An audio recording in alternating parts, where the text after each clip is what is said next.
Colin. Yeah. What's Sorry your about topic? that. I had to go give Mike Mitchell, our old roommate, a game that I got for him. Can you tell us what game it was? NBA 2K15. Oh, okay. He's freelancing reviewing it for IGN. And he returned to me Ys Memories of Celceta on Vita and my DualShock 3. You fucked it all up. Yeah. Give it to me again. What game did you give him? NBA 2K15. Oh, here, that one's a slam dunk. God, you were on fire, man. Moriarty Miller. Buy your shirts right now. Whoa! So I forgot to mention this before, but it's October now. So I want to thank everyone for supporting our Patreon. We're super honored and humbled by your support of our Patreon, and we want to really impress you with what we're doing. And the good news is we've been talking a lot, we've been hanging out a lot, the four of us, and Tim's not here obviously tonight, but obviously he has great input too, very knowledgeable. Oh yeah, Tim's dead, by the way. Yeah, and I killed him. Wow, what if Tim dies tonight? Then we're screwed. We can't put this episode Everyone out. always says that. Fuck that. If somebody makes a joke about me dying and then I die while it happens, Kev's gonna have to go back and re-edit the episode. No, he isn't. No, we got to put it out the way it is. Bleep that part out. But I want. No, all right, bleep it out. All right, so he's got a family. It'll He's be a all right. family man. I just wanted to say to everyone out there that we appreciate your support, and we owe you 2 new shows, 2 new series. We're not going to tell you what they are yet, but I'll tell you one of them has to do with this substance right here in this glass. Liquid. And liquid. It has to do with liquid. It has to do with bourbon and other drinks. And I'm super excited about this show. So we're going to have more for you on that soon. So my topic. Yeah. Basically, I'm curious where we think humanity and Earth. The final frontier. Earth. Earth. Where we think humanity will be in terms of space travel in 100 years. So 2114. Now, important things to keep in mind. The race to create rockets in the pre-war era, people thought we were going to be much further, right? Obviously, the rise of sci-fi. Then we went to the moon in 1969 with the processing power of a TI-89 calculator, as we've talked about before. Yet we've never gone back to the moon since the early 70s. People thought the NASA pioneers in the 50s that were doing Mercury missions and the Gemini missions and all those kinds of things thought we would definitely be to Mars and stuff like that by now, but we're not. And a lot of that has to do with just the loss of interest in space travel, unfortunately, but also because of the loss of funding and all those things. And that things are really hard to do. And I recommend, and I think I recommended this book, Packing for Mars by Mary Roach. Excellent book that people should read about all of the weird shit you have to think about when you travel into space, and why it's harder it's harder than you think. What? How many pairs of underwear to bring? More like if How do you they wash their clothes? I don't know. More things like if you're on if you go to Titan, for instance, a moon of Saturn, right? Very impressive moon. You would have to be in a spaceship for years and years and years with the same people. Can you have sex? No. In space? Well, we don't know. We don't know. I think you can. You can do whatever you want. But what happens? But what happens if they're stray Same. liquids and stuff like that, and they get near Eyes. computers? Oh, okay. The book's all about that stuff. It's easy to think about how you make a ship and you go to, but it's how do you live on it? And that's more the things that they're talking about. So you should read that book. It's very good. So I'm curious what you guys think. And my thoughts are this. I think that growth in technology is exponential. We're going to go in one of 2 directions. Either we're going to never really go back into space again in a deep way because things are going to deconstruct here on Earth because of social strife and all those kinds of things, environmental problems, whatever. Or we finally get our shit together, especially through private industry like SpaceX, and start going to these places really soon. And so by 2114 we could have fully colonized the moon and Mars and other places around the galaxy or the solar system. And I'm kind of curious what you guys think about that. I mean, I think that if you go that route, you're going to have... There needs to be a definable resource out there that we want, that we can capitalize off of, basically that we can make money off of in order to drive a lot of our space. If we can't find something out there that's worth actually colonizing, or a reason why a planet or a moon would be worth colonizing, I don't think we're going to get there. I think in that instance, then 100 years from now, we'll have a bunch of drones, a bunch of robots that'll be out in the universe exploring for us. And then one day we'll lose contact with them, and then 200 years later they'll come back to destroy us. It'll become a sentient being, like the Cylons. It sounds more like a screenplay than an actual idea. It was actually I aped most of it from Battlestar Galactica. Truth be told. I don't know if it's actually resource oriented. There's a famous quote from Neil deGrasse Tyson saying about the NASA budget now, and the quote is something, and I'm paraphrasing here, but that $750 billion bank bailout that happened in 2008, that sum of money is larger than the 50-year running budget of NASA. That one sum of money. And with that sum of money, they've done so much, right? Like, and his argument is that the distribution of spending in the global economy today, particularly here in the United States, is so skewed where we think we don't have enough money to spend on things like space probes and stuff, and it's really kind of stunted the growth of Mars. Like, I think the problem here is that we would be a lot further along, and certainly by 100 years be a lot further than Mars, I would say, in our own solar system, if we could fix the social issues. Like, if we could really figure out what is, stop playing for the quarterly report, Simultaneously, technology is moving so quickly that by 2050, the world is going to be not recognizable at all, right? Well, no, it'll be fine. That's the same thing people always happen. Like, we always say that kind of shit, and the same stupid-ass buildings and cars will be on the street. I don't know. I mean, yes, that is true. People do say that. Like, the vision of the future, we always... Remember when you were a kid? Like the Jetsons. It's like you're in 1986, and you think about the year 2000. Yeah. Or, I mean, look at... it's all the same shit. Back to the Future 2. That happens in 2013. Yeah. And they have like flying cars, hydrated pizza, and like random dryers that just exist out in public that can just dry you off after it rains and stuff. Like, it's nonsense. But at the same time, like, we have more processing power and technology in our phone than any scientist in history did. Coming up to this point. And a lot of these sort of technologies, like, I don't know if you guys read anything by Ray Kurzweil. Mm-hmm. Yeah. Singularity. Yeah. He talks about the singularity, which, if you're not familiar with the idea of the singularity, it is that beyond a certain point of technological progression, things become not recognizable because it moves so quickly. There's no telling of what it could look like. And I guess the consensus is around 2050. That's when it's supposed to happen, at the rate at which technology is currently progressing. Yeah. If that's the case, I mean, we're all going to be alive for that. Like, we may be cyborgs by then. We don't know, really. Sure. Colin, here's my question for you. Mm-hmm. Where are we right now with that Mars mission? The one where people were, like, taking applications? Oh, the suicide mission? Yeah. They're still doing it. I think it's supposed to happen in like 2022. And bring everybody up to speed again. There's like a Dutch company that's like doing like a series of unmanned missions to Mars to like drop supplies there, and then sending a suicide mission to Mars. Of like people, I think like a few people that will go and like with no not that they're gonna go and die necessarily, but they're gonna go with no expectation to be able to get back, and that they think, and they're right, that a lot of the expense and problems with space travel with humans is that we always worry about getting them back, and like sometimes you just can't, especially like even the Apollo scientists will say like obviously we couldn't strand the fucking astronauts up there, but it would have been a lot easier to just send them there. Yeah. But they had to like figure out how to like somehow get them back, and they did. That would suck too, because then every time you went there, you just see their floating bodies. Yeah, that's true. That's true. So that's still going, and obviously SpaceX and all those guys are doing their thing too. I think one of the big things we have to overcome, and I think we'll have to overcome with technology, is like just the rapidity of how you can get to these places. Obviously, with our own technology now, it takes about 9 months to get to Mars. At a certain, like if Earth and Mars are close to each other, obviously they can be totally on opposite ends of their orbits, and it would be twice as long.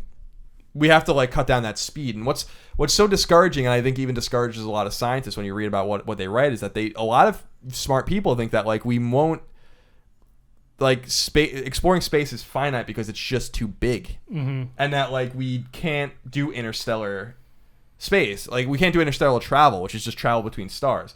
Like the closest star is about 4 light years away. At current speeds, it would take 60,000 years to get there. Like So I mean, when are we going to get to the real question is, when are we going to get to the point where we discover a propulsion system that'll get us there quicker? I really think, I don't know how you feel about this, but I honestly think that like faster than light travel is possible. We have to figure out tricks to do it. And that like once you're able to, and it might have to do with wormholes and like and all that kind of stuff, but like that's the only way, because even if you had a propulsion system, you can't, as you approach the speed of light, everything slows down to a stop. Like there's all of these paradoxes that happen. Like I'm not even sure how close to the speed of light we can travel, And if you were traveling at the speed of light itself, which you can't, matter can only travel slower than the speed of light, then it'd still take you 4 years to get to that star. Yeah. It's just like there's like all 4 years of resources, and like how big does your ship have to be in order to have that much water and recyclable food and all that stuff. Yeah, it's just recyclable food. It's a huge mission to undertake for sure. I don't know. I would. Spoiler alert: it's never gonna happen. Maybe not in our lifetime. No, the for next sure star, not in our lifetime. Definitely not. But I think I would be hopeful in saying that I think that maybe in our lifetime we'll see another planet, like a human on another planet, not the moon. I want to see these suicide people get to Mars.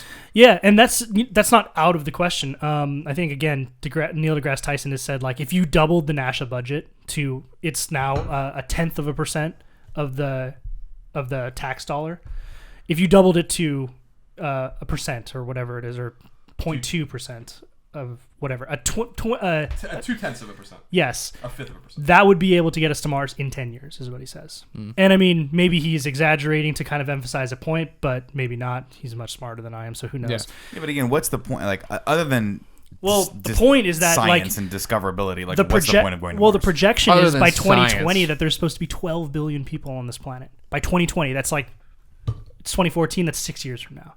Like, we are rapidly running out of resources right now, and I mean, this actually Interstellar, the movie, is timely of this, right? Like, the whole point of that is the only reason they're going to just try and find a different way off the planet is because now, like, it's pretty clear that the planet's going to be destroyed, or humanity will destroy itself trying to save itself. And, you know, I mean, it's a little post-apocalyptic and it's a little bit futuristic, but I don't think that we're that far away from that right now. We're already on the brink of nuclear war and all that. So the point would be survivability, right? Like, the only way to actually ensure the survivability of the human race is to move to other planets. Yeah, and I think there's like practical population control reasons for it too, but we've talked about this a long time ago when we had Damon on. Like, you have to keep humanity interested in thinking about the next thing and like and enraptured with like something that's big and that we all do together. And space is like, with the exception of like underwater and places underwater and trenches and all these things, like there's nothing left to see on this planet. There really isn't. You know, like I've never been to Paris. Think about the great explorers in the 15th, 16th, 17th centuries that were like really discovering shit. Like, there's nothing that's not going to happen ever again, ever on this planet. Everything we know, everything we have satellites. Every inch of this planet has been seen. You can see into someone's house using your internet. It's like, that's what's so exciting to me. I think we will go. So I have a few predictions. We'll go to Mars in our lifetime for sure. I think people. You mean a man on Mars? Yeah, absolutely. Okay. And or I think, a woman. and I think that I think it won't stop there. I think that like there's other places like that are interesting that we have to figure out how to get to, like Io, which is the moon of Jupiter. Which, that's the one that they think water. Yeah, there's like people think there is water there, and then, you know, I think we would probably go to Titan just because it's this it's like a rocky outcrop amongst the gas giants. You know, that we can't obviously land on Saturn or Jupiter. It's gas and it would crush us. But I think that like getting to those places is essential because we just have to have that explorative kind of quality to our race. That's what we've always been about. And when we become stagnant, then things kind of become sad. And I also think that we're going to eventually figure out interstellar travel. And I think it's going to How far is that out? Not as far as people think, I Yeah. would say. Like, I was reading about this when I got sucked into that Wikipedia hole. The theory that supports the invention of an ion engine, which is sort of that next generation thrust mechanism, that exists. Like, in theory, it works. Like, they have hypothesized a scientific theory about what could build ion engines, which are engines that are powered by electricity and positive and negative charges, and you spool them up like they do in Battlestar Galactica. It takes a second to charge, and then when it initiates, it for its entire duration just keeps getting more and more powerful because it's a feedback loop. But it takes a long time. Like, it starts up and it starts slow, and then as you go further and further, it gets faster and faster and faster. And those like the theory for designing an engine like that already exists. So I mean, again, if humanity were to come together and kind of put aside its differences for a little bit, it would not be. Yeah, who knows if it will. It's not going to happen. It would not be outside of the possibility that we could see that in the next 30 to 40 years, you know. And then we could get to places like Titan in a manageable amount of time, and that makes everything easier. It's technology, you know. Yeah, I think we just have to figure these problems out. Like, we've talked about it before, I think, on this show and certainly on Podcast Beyond, but like, the reason Mass Effect was so compelling at its core level is because it scientifically solved how they travel faster than light. Because it's just not physically possible. And you know, element zero is how they do it. They reduce the mass of everything to zero, and if something's mass is zero, it can travel faster than light. So like, it's some silly workaround, but at least they like had like it's not just like we're going to hyperspace and like your Millennium Falcon hyperdrive, fucking goes crazy. It's like, no, we have to have this special element that we discovered that reduces the weight of the ship to nothing so that it can travel faster than light. You're telling me that ludicrous speed isn't real? It goes from mass relay to mass relay. Like that's how they do it. And I think that we will figure out. I think we're gonna figure out ways. I think that we're gonna become really smart as long as we don't extinguish ourselves first to start to trick science. Which we're not sure we won't do either. Yeah. No, there's no way there's no way to know if we will or not. But I think that eventually, super smart, intelligent. You know, if you read Fermi Paradox and all those kinds of things about like how many smart civilizations are in the galaxy and all those kinds of things, they eventually become smarter than they should be. And I actually think we're already smarter than we probably should be in terms of the way we manipulate our environment, and we've gone to space and stuff like that. We're not supposed to be able to do that. Cloning human beings now. Yeah, exactly. So we're a very adaptable species. That's exactly. For sure. So like, there's going to be like all of these like, and I hope we do live to see it, like these fascinating tricks where they can figure it out. Like, where they're like. They figure out a way to trick physics and trick science into like letting us do things that we shouldn't be able to do. Mm-hmm. And hopefully like one of those things will be, you know, like interstellar and intergalactic travel, you know, through like the exploitation of wormholes and all those kinds of things. Folding space on top of each other.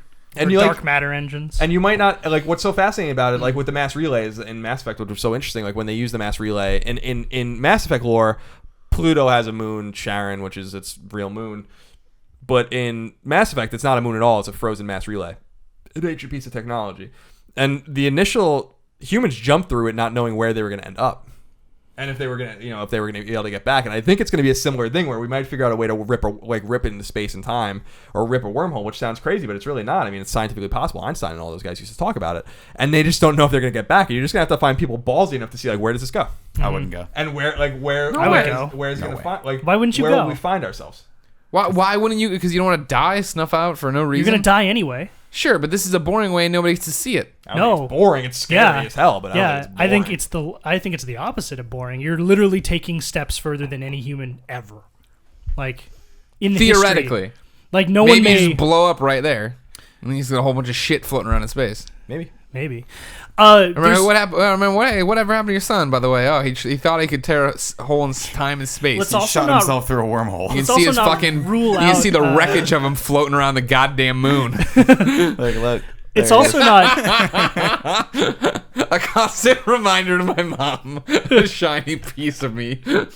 It's also not out of the realm of possibility that we discover someone else's technology that allows us to do these things, right? No, maybe on Mars. Was. Yeah, maybe on Mars. Well, I mean, that's what happened to Mass Effect. Yeah, but I mean, that's the thing. We probably know it though. Wouldn't we know?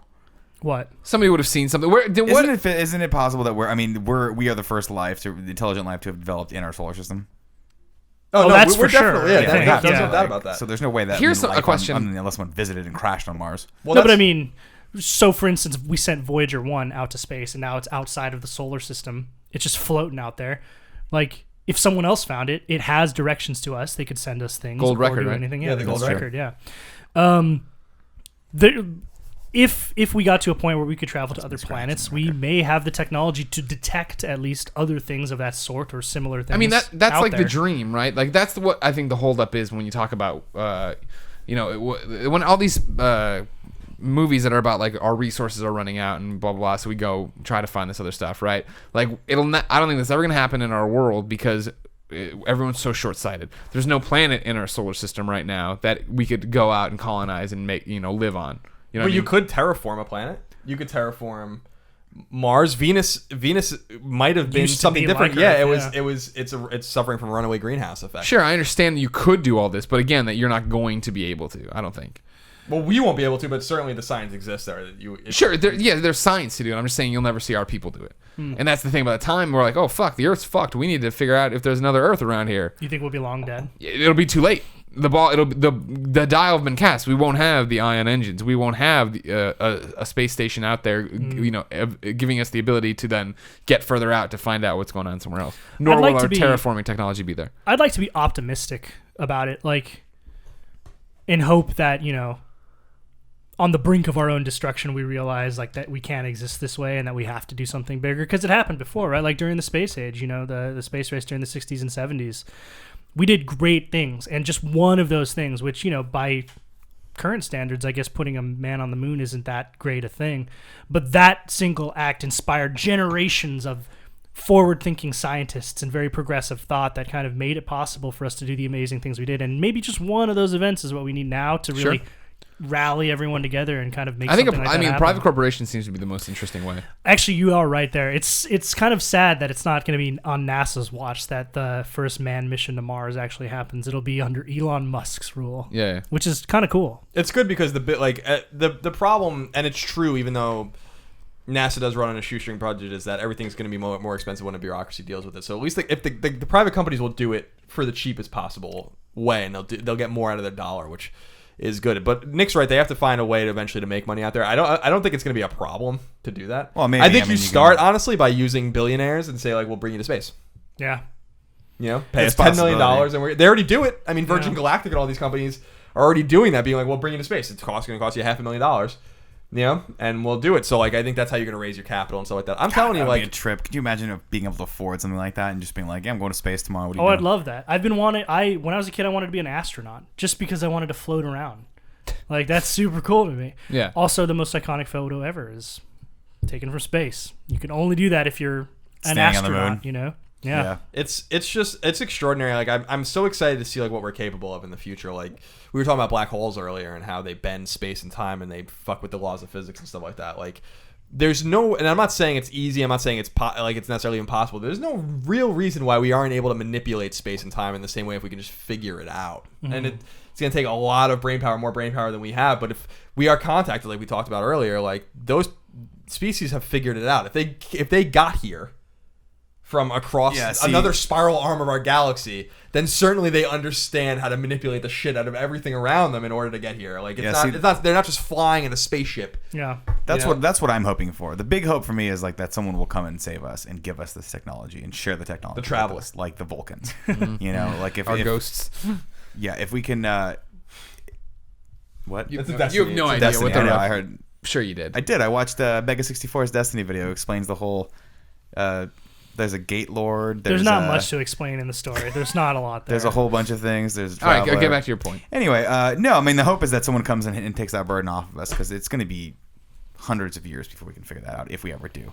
And by that time, who the hell knows what's next? The internet has basically made us all lazy. So it's true. I like the idea that we are the ones. We're always talking about that they'd get here, so they'd be more advanced than us. But what if we're the ones who eventually get out? I don't think we will. Though we're killing all of them. But then we get out and we do find a planet of basically caveman intelligence people. Colin, this might be an interesting topic for another topic, but would we be the dominant? Would we go to another planet and kill them all and enslave them? No, man. The Prime Directive. It's funny just because we've talked about that in the past too. About, I don't know how you feel about it. Where my theory is, and a prevalent theory in science is, in hypothetical science where two species meet, is that there's really only two reasons why a species would leave to try to find another species or run into one. Is like out of pure curiosity, which would only happen if they had like a utopian society where they had nothing to worry about at all and nothing to do. Yeah, or they want something, mm-hmm. and it's more likely that they want something. And we were talking about like reasons to travel. Imagine if water is really rare, but it's probably actually not that rare. I mean, we've found it even on the moon, nonetheless on Mars. But imagine if the only way you gotta have amino acids and all those things, everything's carbon based and they need water, like that life needs water. It's not, I don't necessarily believe that's real. That's why we always say life as we know it, because life somewhere else could breathe nitrogen and have whatever, lithium running through their veins. We have no idea. But what if water's really rare and they know we have it and they come here and they take it? Like there's like all these like that, and that's like that makes just more give them sense Canada, to me. or like you can take Canada. That makes more sense to me, right? Than interest. And the reason that is because they're so smart and they've seen and done so much. Why the fuck would they give a shit what we were doing here? Yeah. Like at that point, if you could come here, you have to wonder like why you'd even be interested in coming here. Unless you want to manipulate what we're doing or help us, or like the whole zoo hypothesis thing, which is to watch us. Or so there's like so it seems to me like hostility is actually the most logical. Yeah. I think Stephen Hawking said the same thing. I think there was an article that went viral on Reddit the other day, or a couple weeks ago, where he said, like, if aliens did come, they were most likely going to wipe us out. Which, again, supports that theory. I wanted to go off on a different branch similar to yours. Do you guys think, does the panel think, that we have already been visited? No, I don't. I don't think so. Nick? No, I don't think so. So all of those UFO videos are... But I mean, you're talking about like man-made bullshit from the Air Force society that can come from God knows where to visit us in secret. Why would they care? I mean, I don't know. The zoo hypothesis. They're so unbelievably powerful that they can get here, but then they're worried about our military. Well, that's what the zoo hypothesis is that they're so smart that they don't want to affect our evolution by letting us like they want to observe the us. prime directive. But how do they keep fucking it up then? Let me see these goddamn UFOs. It's all those iPhones, man. They just didn't know. Everyone pointing their shit at the skies. Yeah, I don't think we were here because I don't think there was any way for them to know. Like that was what was so interesting about what Carl Sagan was writing with Contact was that the second we transmitted something that could leave the atmosphere, it was found. It was this first thing that was found was what they bounced back to us, which was the ended up being Hitler's speech from the Berlin Olympics, which was the first thing that was transmitted strongly enough to leave the atmosphere. And so if you take that 1932 was the starting point, or it was 34, whatever it was the starting point of what we were transmitting. Well, that was 70 years ago. And some people think that like nuclear signatures are probably one of the first things that can be detectable too. So that's 1945.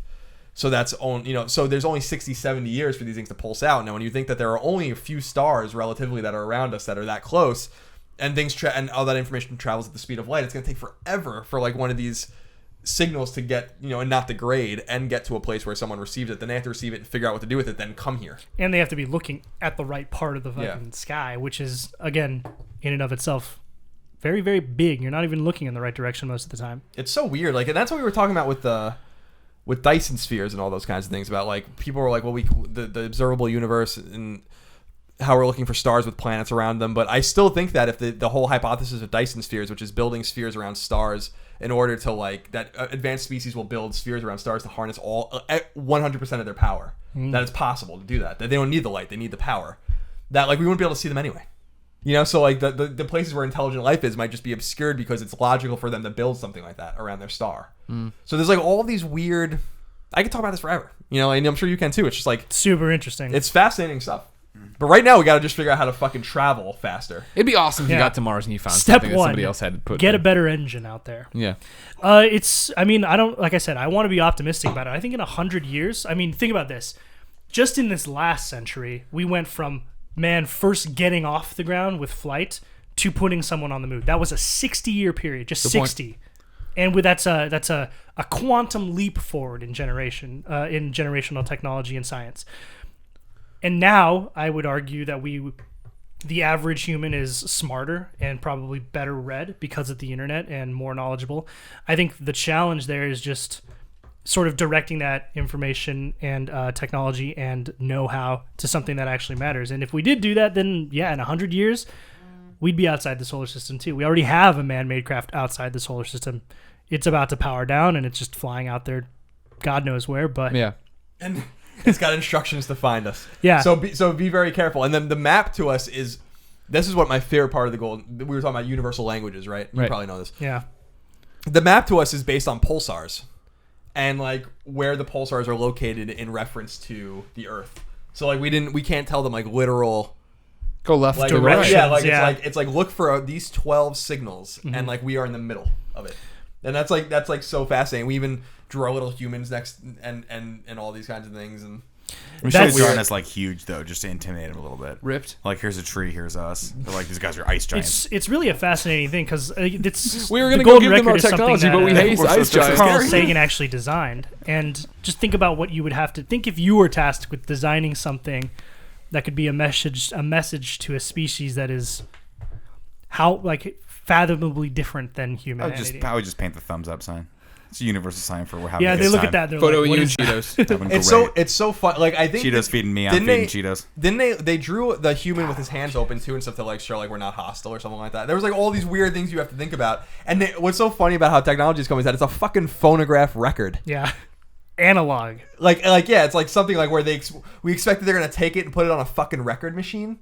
Like we already like don't like we don't use them like it's they use digital data. It's just so funny. Like they would find it to be like, who the fuck made this? They're not worth our time. Yeah, like who is bold enough to launch this fucking thing into space? Yeah. They probably laugh and then break it in half and just fucking go in the opposite direction. Isn't there like a space movie or like a space horror movie that starts with an alien finding alien species? I hope not, because that was the idea of my screenplay. Nick will tell you. Mm-hmm. Sean already wrote one. I think that idea exists. It's you a should cool look idea. into that. It's a great idea. Well, I mean, the Star Trek, the original Star Trek was about it. Yeah, Voyager. Where someone finds the record. They find it and they call it V'ger because because it's It's trademarked. obscured. No, I think that something hit it, and all they can read was V'ger. Huh. So they keep calling this thing, this advanced thing, V'ger, and then when Kirk and the crew they're like, oh, that's Voyager. You idiots. Oh. Dumbass So they aliens. discovered their own. They discovered the Voyager that we presumably Yes, the sent thing out. that like this alien society. I've only seen the original Star Trek movie once. It's really long and kind of drawn out. Nothing like the predecessors. But that's the main thrust of it all. Huh. Interesting. Yeah. Yeah, I don't know. I would. All of that stuff really fascinates me because it forces you to think outside of the box. Literally. And Or outside of the planet. yeah. The sphere. But I'm not giving you that one. Sorry. when we're Not gonna really help on the cusp of they just discovered the Higgs boson particle, the God particle, like that's What is going to the allow God us. particle? That sounds cool. So the reason that it's so important, and this is a lot. Again, I'm paraphrasing here heavily, and I'm not a scientist, so I don't know the exact details of it. Sean But- Finnegan is not a scientist. One of the things that that's gonna be a scientists. shirt now, right? Oh God. Well, if you guys are okay with taking a loss on it, then Buy the Sean Finnegan likes hiking shirt, you man. There's only 2 left. Districtlines.com/ There's a small and a Yeah. triple extra large. So the one of the main problems that exists in physics right now is there are 2 sort of main thoughts, right? There's quantum mechanics and quantum physics, which is like how physics of like very small particles work, atoms, molecules, all of that stuff. And then there's the science and stuff, physics, just regular astrophysics of large bodies, planets, black holes, stars, all that stuff. And when you boil it down, these 2 theories do not fit together. And there's this disconnect where the rules that we apply to one set do not match up with the rules on the other. They conflict. And so it's been posited that we're just missing one element that kind of allows us to connect physics and quantum mechanics. And that was always hypothesized to be the God particle, which is now the Higgs boson particle, which they have discovered by slamming particles into each other at the speed of light at the Large Hadron Collider.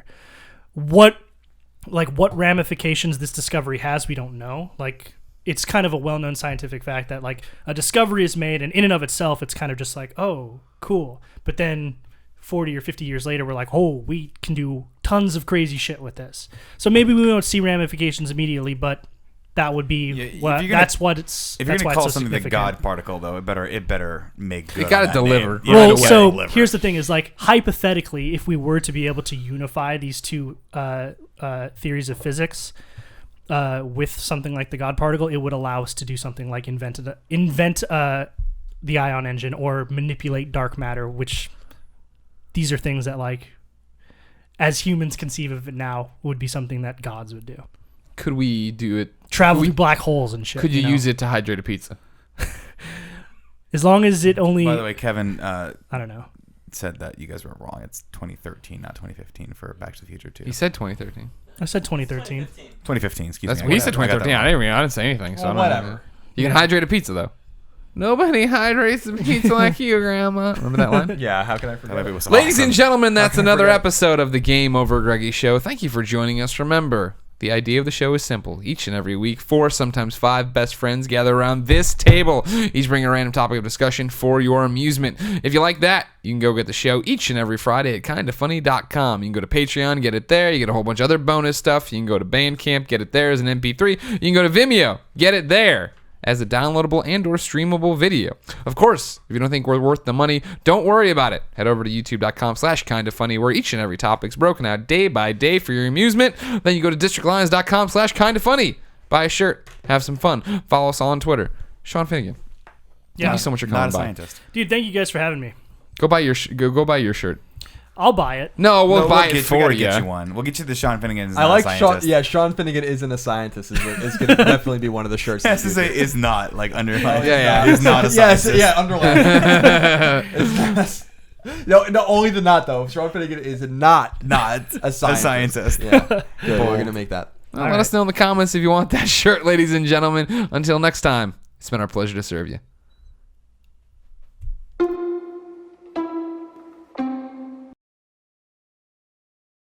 I do like wearing them. It does also brighten here, but no. Does he sound? Is he okay? Is that thing too close to his face? No, it's it's not fine. close to the It mic looks at all. good. Is he hiding his face? No, look at his pretty No, face. he There looks it is. great. The Okay. profile face is the best face. Why are you talking like walking? It's fine. Ooh, his profile fit there. You guys, it's a hot dog. Bruce Wayne, why are you dressed as Batman? Because he is Batman, moron. Was Batman. Why did you just do Michelle Pfeiffer as Walken too? Because she wanted so badly in that scene to be Walken. Could you imagine being in a movie with Walken and not being out, like not doing Walken? I'd just slip right into it. He'd be like, "What are you doing?" I'm like, "I don't know."